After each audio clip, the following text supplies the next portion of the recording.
Good morning, family. I am Albert Wilson, a Democratic candidate for governor. Quickly, I'll tell you what brought me here. 25 years ago, I was a computer programmer at Fermi Laboratories, which is a government institutional high energy place where I was working as a computer programmer, and it was big money in computer programming. I was pretty much set, stable, got good benefits, great jobs, living in Batavia, Illinois. And then some come across me when I thought back from my hometown of Mississippi, specifically Jackson, Mississippi, where I'm from. And when I look back at and thought about Jackson, Mississippi, it almost made me cry, not Jackson in general, but Mississippi as a whole, as where we are economically and the struggles that some of our people face here in Mississippi. It may not be you, but in Jackson and some of the other cities, we are really struggling economically. Kids don't have enough to eat. Families don't have enough to pay their bills. And that caused me to leave Batavia, Illinois, and come back to Jackson, Mississippi, to try to make a difference, to change things that were taking place. And when I came back to Mississippi, I started a nonprofit organization called Genesis and Life Center. And with this organization, it was to set up to help economically disadvantaged families, no matter what race you were, to help those who were struggling. And I set up a branch in Jackson, also set up sites throughout Mississippi, in Natchez, Hattiesburg, Yazoo City, Tunica, Forest, Canton, Greenville, Durant, and Utica. Because these were some of the poorest places in Mississippi that I could see that could make a difference.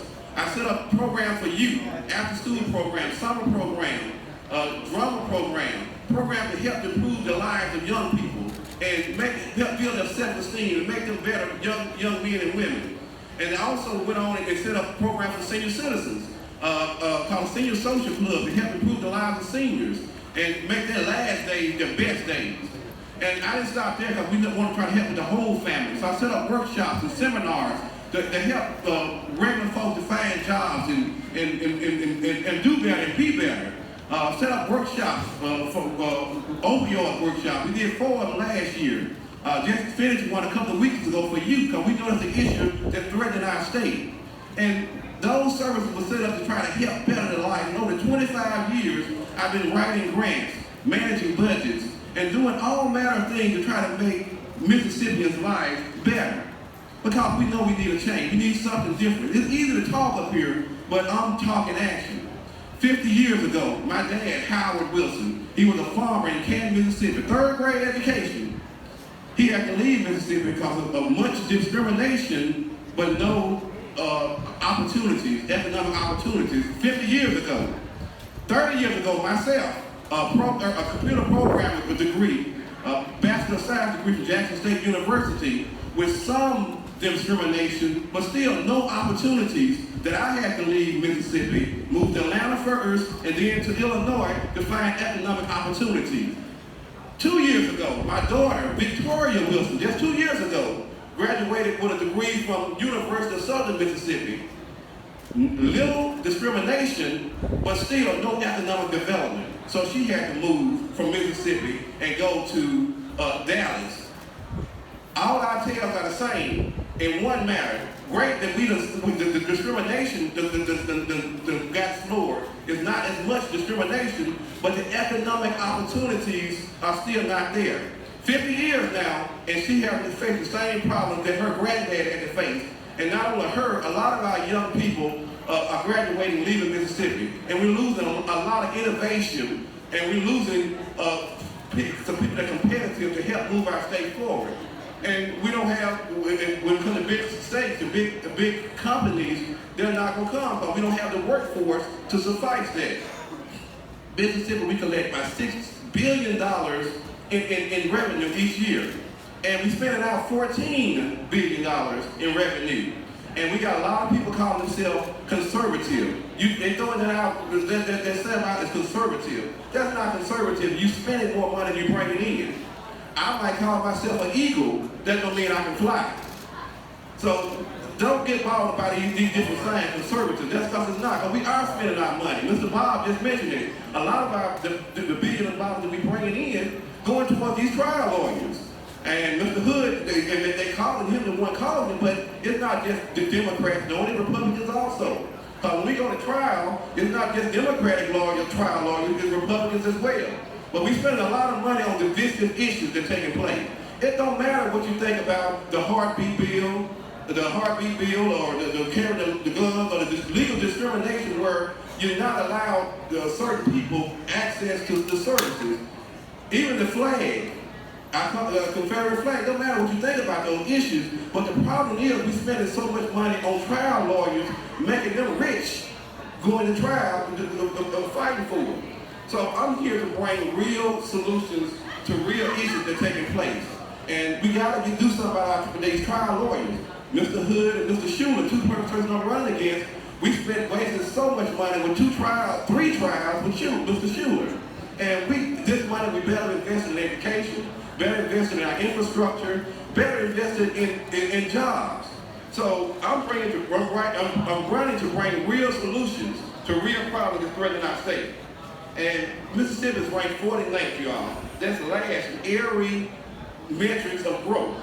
And I want to move our city forward. So I got to work to try to not deal with these divisive issues, but deal with real issues that threaten our state. Real issues. And I want to bring a 21st century economy to our state and attract more businesses to our state. We need more than just Nissan and Canton and Toyota over in Blue Springs to try to bring income here. $6 million is not enough. We got to bring more income to our state. And to bring more income, what I would want to do, I want to start off by cutting some of this wasteful spending. I mentioned about the trial lawyers, but we wasting so much money in other areas as well.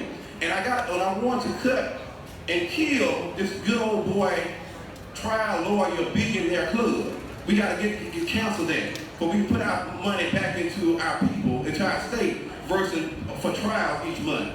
I want online purchases. It's going to hurt me too. I want to tax online purchases. So when we are purchasing stuff online, it will be a tax, but we are investing back in our state. And we got to get money somewhere without putting a heavy tax on each other. We want to maximize our lottery.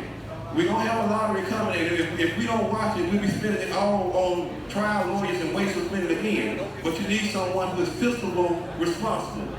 I do a budget each year for my community center. And I spend what I budget. And if you check our record for Genesis and Life Center, we always in the overflow. And we're raising money in various ways, but always overflow and never have been a deficit in 25 years. Economic development doesn't start with jobs, you all. Economic development starts with education and infrastructure. We gotta look successful. We gotta look what we sound like. So I want to invest in education and have fully fund education, but also get a commitment from teachers to teach. We want to give them a pay raise, but before you say what a pay raise, we want you to teach and really invest in our young people. Get a commitment from parent to parenting. To really raise your kids and deal with your kids and teach your kids morals before they go to school. And then our legislatures, we can do our jobs in passing legislation that's really going to benefit and help all Mississippi and all our kids. Want to improve our infrastructure. 10% of our bridges not working. And we're not going to attract bigger companies here, large million-dollar companies, what I call 21st century companies here, if they can't get around. And last thing, we'll have to deal with our image. Sad to say, Mississippi has a dark image. And we're going to have to apologize for some of the things that have happened to myself, to my dad, some of the discrimination that took place. It may not happen to you, but it's great now. My daughter don't have to experience, but our history is keeping other states from coming here and investing in it. And some of the divisive issues that we have dealt with, we don't have to resolve. I'm going to have to resolve and to move our state forward. So join me in moving our state past race, partisanship, gender, socioeconomic status, partisanship, and embrace this historical shift that I want to bring to Mississippi. You and me, we can change the history of Mississippi, but we got to get past all the things that trouble us, and I might be the only candidate going to talk about it and really deal with it. And we can do it together. It doesn't matter. I'm running as a Democrat, but I'm running on the Mississippi issues. So Republican, Democrat, Independents, I need you to join me in moving our state forward. I thank you for your time, and I thank you for the God bless Mississippi. I love you to life. Have a great, wonderful day.